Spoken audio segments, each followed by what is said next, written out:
Welcome back to Red District Life. I am your host, D.Moss. With your girl, Ty Marie. That was Yeah Ali, Ring 4 Times, and Don No Good, Future and Low. So let's get this started. So we're about to get started. we're about to do Lame of the Week. Normally I do Lame of the Week, but I'm going to hand things over to Ty this week because I'm not giving y'all no long introduction on why we giving this person Lame of the Week. I'm just going straight in, not holding back, no nothing. Like sometimes David be holding back. I'm the one that don't hold back. Okay, let's get this. So first, I'm gonna do a little brief introduction. I'm sorry, you guys. First, we was giving Lame of the Week to Charlamagne the God. But I'm like, I'm in the car with my brother and we talking. He like, nah, that shouldn't happen. I'm like, okay, so what you thinking? So we start talking. Then we realize Lame of the Week should go to KingTrell. KingTrell, I'm sorry, we had to do you. He's getting Lame of the Week. So he's getting Lame of the Week because everyone knows Charlamagne called Heather a beep because she took her 3-month-old baby to a concert, Tyga's concert. Was he wrong for that? Your baby's 3 months. I don't think Blue Ivy would have been at a concert at 3 months, and her parents are Jay-Z and Beyonce. So, anyways, back to why we're giving KingTrell Lame of the Week, because he's really still trying to give Charlamagne Lame of the Week, and it's not about Charlamagne right now, David. Oh, lame. KingTrell is on like Instagram, like he said, the person that you're calling a beep is my baby mama. First of all, you don't call your baby mama an HLE. If someone else called her that, you defend her. So you went on there calling her one. So that's giving the world an okay to call your baby mama out her name. Yep. If this is your baby mama, you got a baby with her. You've been with her for 6 years, you say. You're not going to disrespect her by any means necessary. You're just going to be like, this is my girl, bottom line. You don't disrespect her by calling her a beep. So that's why he's getting Lame of the Week. Oh, you lame, boy.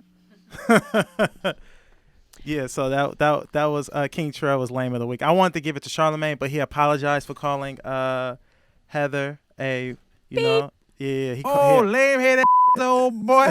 So he apologized for calling her, that, and I thought he was out of pocket for that anyway. But KingTrell, I guess he's still going at Charlamagne on Instagram. Yeah, like he's a lame. You're a lame. Just chill. Let it go. Yeah, and you called her out her name. You called her the same thing that Charlamagne called her. So come on. So why you still? Yeah, I feel you. Boy, you old lame boy. Yeah. I wouldn't be. Yeah, if somebody called my girl, that called her out her name, I would have to, first correct the old boy or whoever disrespect my girl. But then I'm not going to go and continue to disrespect her, like. And we all know, like, she ain't we all know she ain't that. I wish we had the audio footage, but we don't know what she is. Yeah, we don't know what she is, but we know she, we don't, but we know that she been with that man for 6 years, and so, But if you hang out with China, you might be one. Well, we know China. She kind of loose. She been around the block a few times. Loose and goose. But hey, that's crazy. I can't believe he's still like defending it. Like, let it go. Like, just let it go. They was all in the man comments with the horse, like, and they just riding around making IG videos trying to defend what was already been said. Like, I wouldn't even. Somebody say I wouldn't even. That mean that he knows she was one in her past life. They didn't have this baby. So I guess she's trying to change it up a little bit because you're not going to just keep on like posting stuff trying to defend her if it wasn't true. Yeah. I feel you. You say that she's not, then okay. You don't need to defend her. User lame. I mean, people be getting gassed over. Social media takes things and blows it all the way up. Yep. Social media does that. We live in this social media world, man. This era that we living in. Young kids growing up in this society, in today's society. Yes. You can't do no dirt. None. You can't do no dirt because it's gonna end up on Instagram, Twitter, Facebook. They're gonna make memes about you. Yep. And it's a wrap. And don't have the Jordan crying face? What's that when he retired? Oh yeah. Huh? Yeah, like that's like, man, it's ridiculous. This is crazy, crazy, crazy. Yes. So, lame of the week went to KingTrell. This week's lame of the week was KingTrell. I wanted to give it to Charlamagne for calling her that No. so bad. I wanted to. You didn't call a couple of girls that before? Yes.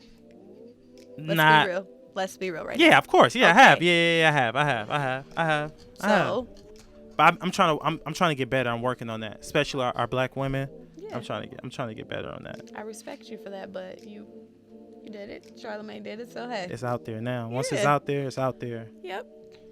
Ain't no coming back from that one. Yeah. Did you listen to Kendrick's new album? No, but he did drop it. I was gonna Yeah, I got listen, it. but I just been a little bit too busy. Yeah, you've been out partying. His album is good. I like is? it. Yeah. Oh, I'm gonna have to go buy it. His album is real good. Have you heard of this girl from Auckland? She's a singer named Janine. It's called Janine and the Mixtape. No, She's dope. she is. Yeah, she's dope. Okay, send me some of her music. Janine, this girl named, she's from Auckland, Australia, Mhm. and she has this Auckland, New Zealand. My bad, but New Zealand's right next to Australia. They're different, David. Yeah, Thank you, Jasmine, I'm for sorry. clearing that up for David. I'm sorry. I think my geography is not that well. Wait, did you see her facial expression when she said New Zealand to you? Yeah. Ooh. Some people get mad when you mix that up. Really? I didn't know. New Zealanders don't like Australianers. Oh, they don't like to be called Australian. It's like vice versa. Oh, okay. Oh, okay. Yeah, I have a friend that's Guatemalan, matter of fact. And he hates it when people mix him up with being Hispanic or Mexican or whatever.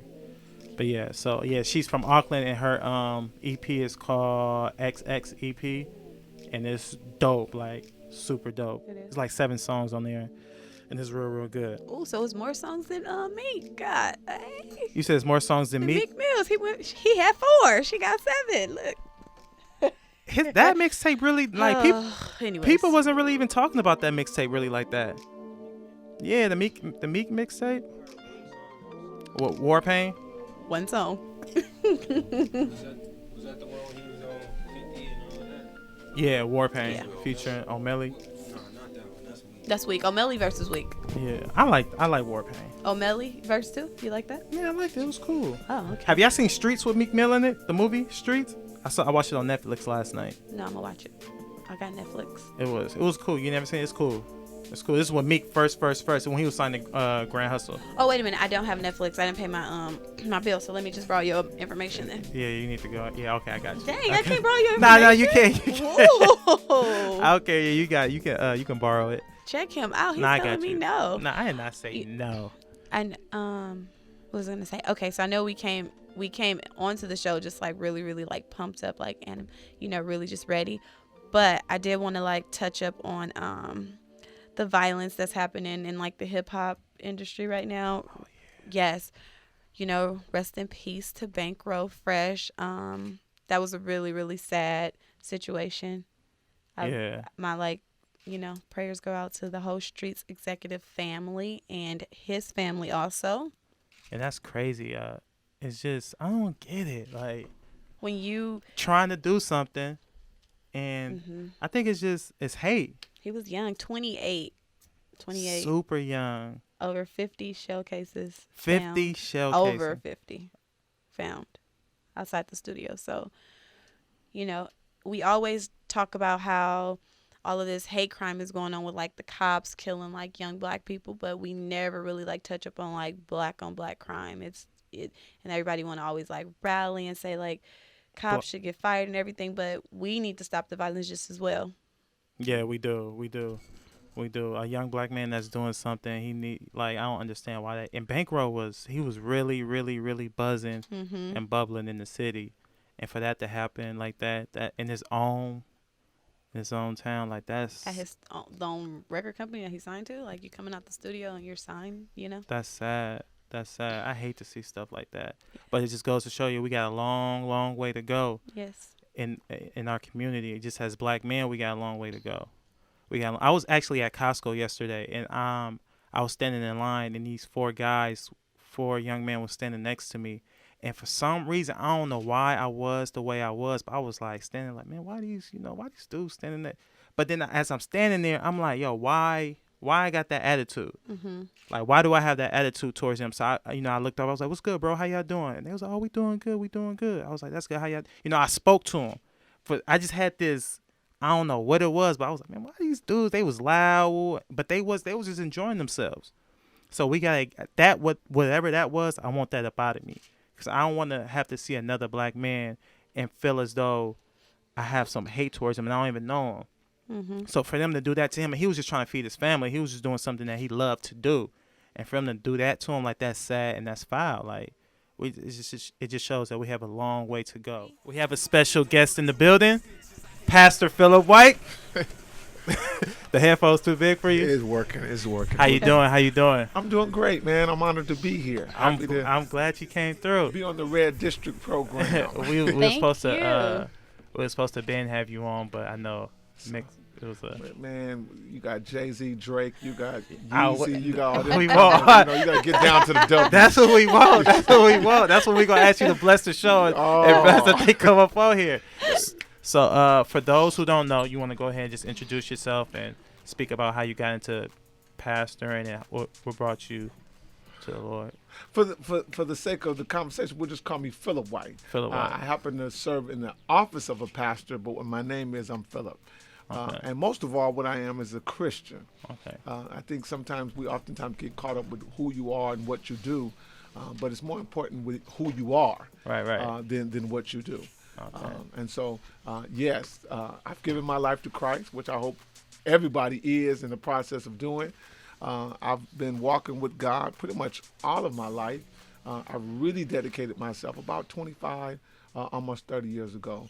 And I've been in pastoral ministry 7, and I've been in preaching ministry about 20.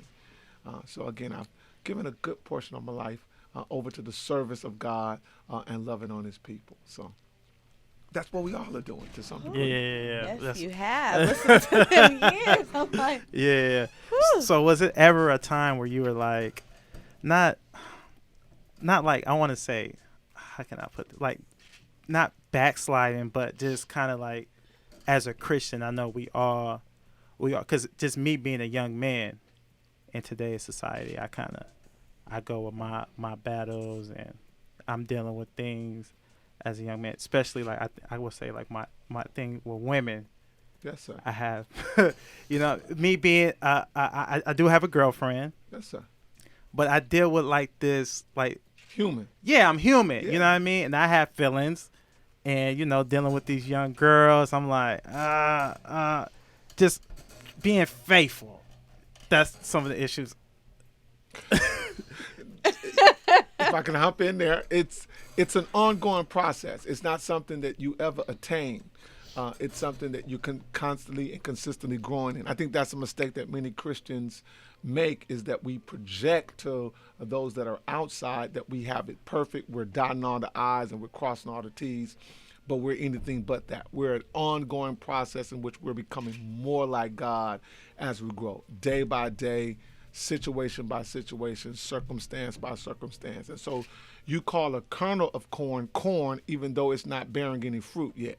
You call an apple seed an apple, even though it's not bearing any fruit, even though it has the identity, it has not grown to the place in which it's bearing fruit. And so when you come to Christ, you are a Christian, but then God, like he does with anything else, he waters you, he grows you, he cultivates you until you get to the place that you begin to bear fruit.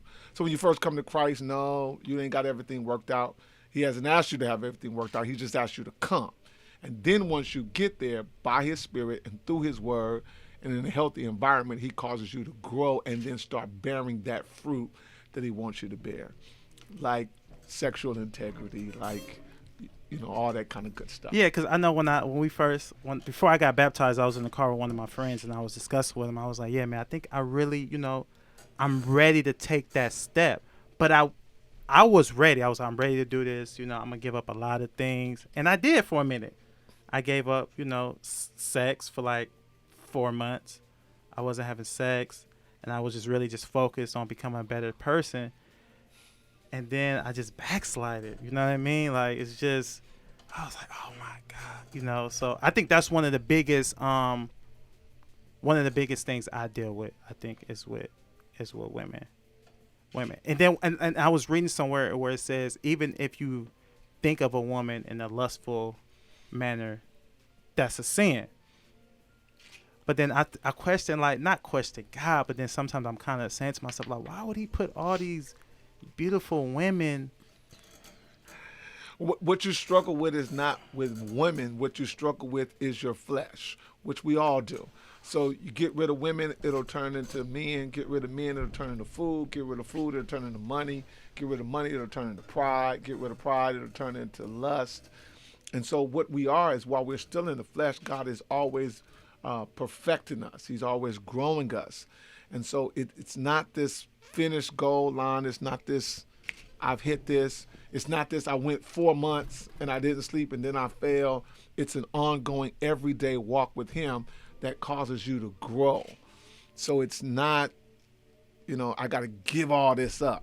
He comes into my life as I am, and he begins to grow, and he begins to stretch, and then my life is conformed into the way he would have it to be. So, 20 years, you're still going to be struggling with something. You shouldn't struggle with it the same way. We said we're never sinless, we just sin less. Right. So in other words, I will never get to the point, as long as I'm in this flesh, in which I will commit no sin.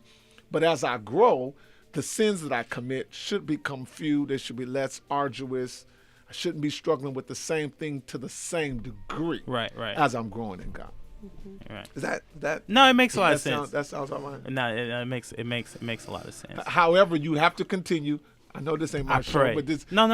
You have to continue in the process. So, with anything, you guys started this show. I don't know how many months. January 7th. January. You're gonna get better. You're better in March than you were in January. It's because you consistently keep coming every single week. But if you take a break and you don't do it and you don't work on your chops, when you come back to the show, you're gonna be back at And so you've got to. Yeah, it's an everyday ongoing battle. Yeah, because I pray a lot. I pray a lot. Well, I don't pray a lot, and I know I should. When David told me, like, yeah, we got the pastor's coming, I was like, let me get myself together for this. It wasn't anything bad because I know. Wait, let me fix Not like mine's, right? No. It wasn't anything bad. I just have to. Sometimes, like, I drift off, and I start to do my own thing, and I don't pray a lot. I used to pray a lot. And I kind of like steered off into a different direction for a little bit. But I try to tell, like, my great grandmother, she'd be like, you need to come to church. You need to come to church. And I think I try to tell her, like, I don't have to go to church to understand God and, like, know who God is and, like, what he's done for me. And then she's like, well, you don't pray. You say you don't pray that often. I'm like, I don't pray. I have conversations with God. But I do think I need to start praying. But then sometimes I'll just be like, well, how should I start this prayer off? Because some people don't know how to pray. Like my cousin, she doesn't know how to pray. She was going through something, and she didn't know how to pray. And I told her, like, I didn't know how to tell her, like, because I know how to pray, and I pray a lot. But me telling her how I pray might not work for her. So I told her, like, maybe you should just talk to God. Like, just have a conversation with him, because he's always there. Like, he's always listening. And that's something she's battling with, because she doesn't know how to pray. Yeah, I don't know how to pray. I just talk to God. I think me having conversations with God when I'm driving, that works out perfectly fine. So why do you believe that that's a difference between that and prayer? That's what prayer is. Prayer is a conversation with the Father. It's not blessed art thou. It's not deep thuses and thous and big huge words. It is communication.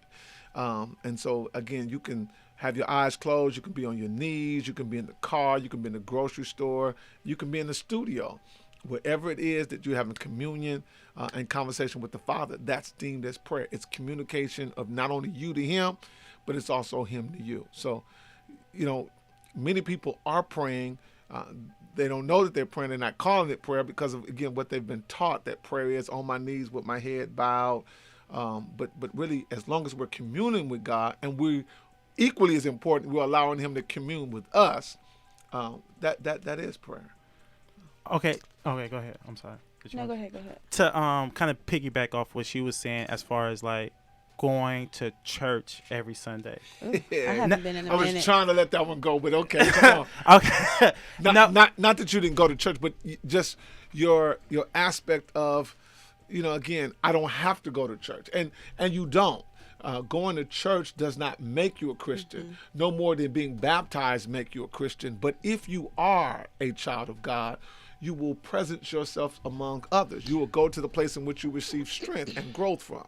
So it doesn't make you a Christian to go to church, but if you are a Christian, you should go because it helps to facilitate that seed that's down on the inside of you. See, I am Christian. I grew up in the church, but I did go to Catholic school, but like I went to church every Sunday by like Sunday school, everything with my family. But I fell off a little bit when it came to church. And then I got into like some trouble in June. And I went to church one time after my trouble. Well, twice probably. Probably 2 times after. But I haven't been back since. And I used to question God a lot, like, why am I going through the situation that I'm going through right now? I used to question him a lot. But then like one day, I think I just finally just like stopped questioning him and was like, I have to realize like he's not going to like put me through something that I really can't handle. And it's times where I just like will break down. I will call my brother Anthony and just like break down and just be like, I don't understand like why like I'm going through this, why it had to be me. Like I don't think I'm strong enough to like handle everything that I'm going through. And I think that's why I haven't been to church, because it's like if I walk in church and then my pastor's gonna probably like put me on blast in church, and then I'm gonna be like, what am I going to say? I won't say wrong church, but good healthy pastors won't. I don't know your pastor, can't speak on him, but good pastors shouldn't put people on blast. But church is the place, or again, we use the word church. Let's use the community of believers, or people that are like-minded, or going the direction that you're going.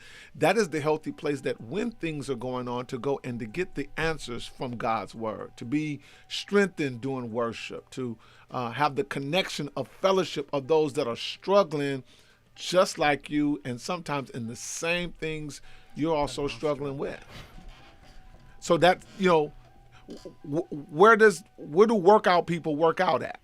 The gym. The gym. Where do dog walkers walk their dog at? Usually at places with, and so people that are trying to grow and stretch in God, it's not, the church is just as mystical as the gym is. It's just people that's on the same direction, on the same path, that's seeking the same outcome. They've gone and they've congregated together that they might have fellowship and they will worship God. So, don't connect it to, the trouble, or it's because I am a believer, this is where I go to receive some of the answer for some of the problems I'm going through. I remember probably like 7 months ago, you were preaching and you spoke on how, don't quote me on it, but the gist of your message was basically how you weren't talking to God as much as you knew you should. Like you said, you were in the car one day driving and you were listening to sports radio, and you had said that you had kind of like caught yourself and you were like, this is the time I can be sharing with God. Like, this is the time I can be speaking to God. This is the time I could be spending time with him. And I was saying to myself, like, I drive to work every morning with my music playing loud, my mind going a million different things, thinking a million different things. And I took that message from you, and now in the morning on my way to work, that's my time when I speak to God and I talk to God and just let him know how much I appreciate him and thank you for guiding me. And I noticed that my days are way, way, way better. Like, even with my girlfriend, like when she's having a hard time at work, she'll call me. And I'll tell her, like, and I remember you said this, like, when I'm having a hard time at work, I let her know, like, I'll go in the bathroom and I'll get on my knees at my job in the bathroom in the stall and I'll pray. In the knees at the stall? Yeah, I'll pray. That's me. Like, our bathroom is real, real clean. You work in Beverly Hills. Yeah. So, and when I'm having a hard time, like, I'll pray and I'll just really, like, just talk to God. And I'll try to let her know that, like, even when me and you had a conversation, I was thinking about quitting my job. No, I was asking for a raise. Gotcha. And you said that I called you at work after my boss had told me, like, no, we're not giving you a raise. And you said, David, like, you've been doing this work for the same amount of time. For the same amount of pay. Why would they give you a raise now? And my girl had called me because she was having frustration on her job.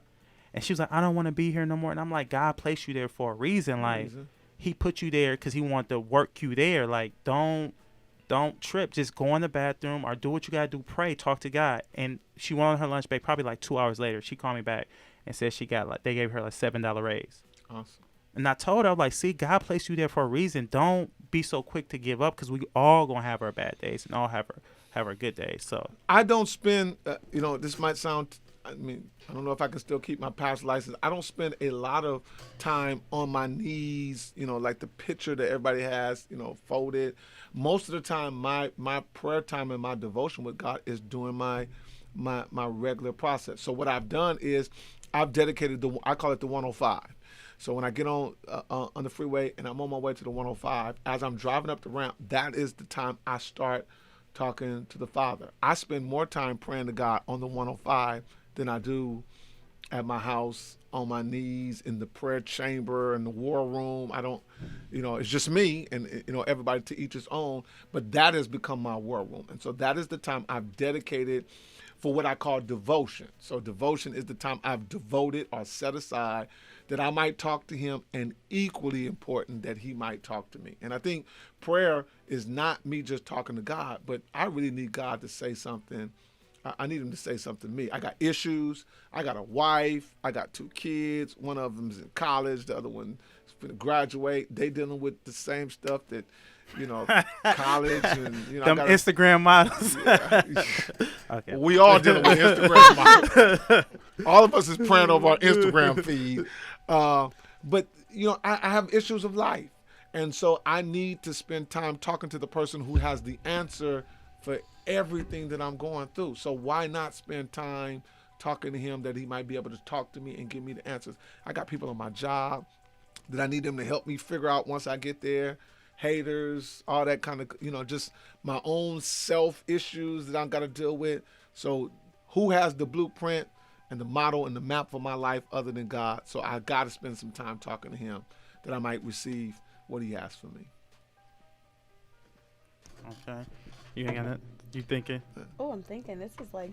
You thinking? It's a little bit more deeper than who calls somebody a beep? Or yeah, no, yeah. Wait. You good? No, I'm fine. Go. Okay, so now, all right. So before I started dating my girlfriend, I had been after her for about 4 years, chasing after. I called you. Me and you spoke about this. We talked. I'm sure. We spoke about it. So finally, I got her, and she's probably gonna kill me when she hears all this. Yeah. I'm just being honest. I told her this is where my confessions. Don't kill them. So when we first met, I wanted to really do the no sexting. Like I wanted to really just focus on just me and her in our relationship, and just really just grow as a couple. Like just really just grow. And she kind of not shaded me, but she wasn't feeling it. And it kind of it not hurt me, but it made me feel some type of way. Like it made me feel as though dang, this is me trying to grow as a man. She's the reason why I relapsed. She's the reason why me and her back. Oh my goodness. Ooh. No, but I'm just saying Gosh. Yeah, I don't know if she's the reason. But no, she's not the reason. But I'm just saying that was one of the main reasons why I don't know. It made me feel some type of way when she kind of pushed me to the side on that. And I was just it kind of made me think dang, is she the one? You know what I mean? I was kind of questioning that. Well, I'm not here to tell you whether your girlfriend is the one or not. You the one is gonna know that. What I would say is that anytime you're dating anybody, secular or Christian, you want to make sure you both are like-minded and you both have the same aspirations and goals. Mm-hmm. So, if you date anybody, do you want to be monogamous? Do you want to have this? Do you want to see other people? What's your goals on children? Do you want no children? Do you want 2 children? Do you want 5 children? Do you want 8 children? Do you want to own? Do you want to rent? And so anytime 2 come together, they must be to some degree like-minded. That's what happens. The 2 becomes 1. They have to be one mind, one spirit, one flesh. And so if your goal is to be, a believer, If your goal is to grow in God, you kind of got to have somebody who has the same goals and objectives, and it kind of helps to keep each other balanced and is in track. Now, your flesh is gonna be weak. Full disclosure, my wife ain't on Periscope. She ain't listening to the Red District, but I dated her. So we had struggles. There were times in which, one of us had to encourage the other ones, but the goal we both had was the same. And our goal was to please God. And so if our goal was to please God, the day she's weak, I got to be strong. The day I'm strong, or the days I'm strong, or the weeks I'm strong. I mean, the weeks I'm weak. Right. The months I'm weak. Right. She's got to be strong. But at the end of the day, we both had the same goal. And the same goal was to please God. And we knew that in order to please God, we needed to abstain to the best of our ability from sexual things that are reserved, not desires. He never wants you to, let's be clear on that. He never wants you to get rid of your desires, because what you're going to do with your desires when you get married, if he's taking them, what he wants them to do is to stay within the confines of marriage and to be reserved for marriage only. That's what God's word. God, you can pray all you want to. He's never going to take your desire. I pray he never answers that prayer for me or for anybody else. Right. Your desire from sex. But what I am asking him to do is to give me the power and the strength to contain it and only release it within the confines that he has dictated. And in his word, that's marriage. All right, so I have a friend, right? I told him you were coming on. I had a friend. We was discussing, and he was saying that him and his girl can't agree on the same church. He wants to go to the church he grew up in, and she wants to go to another church.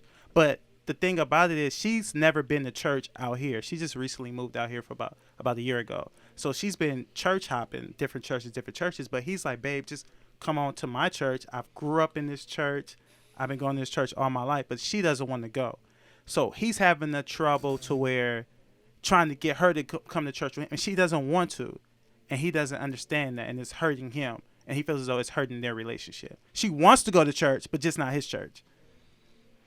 Again, I can't I'm not going to tell him specifically what it can do. I can talk to the overall thing. Mm-hmm. I think, again, when the two come together, they have to agree.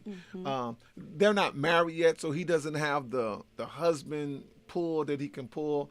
But there should be somebody who should be able to make the final call in any relationship. You got to agree that there is no relation. It's 50-50, but it's really not 50-50. Somebody at the end of the day has to make the call. And so if their goal is to get married, they're just, I won't say just girlfriend and boyfriend, but if they're only dating, everybody can kind of go to whatever church they want to go to. If their goal is to go together, they should find one that commonly fits both of them. Yeah, well, that's the goal.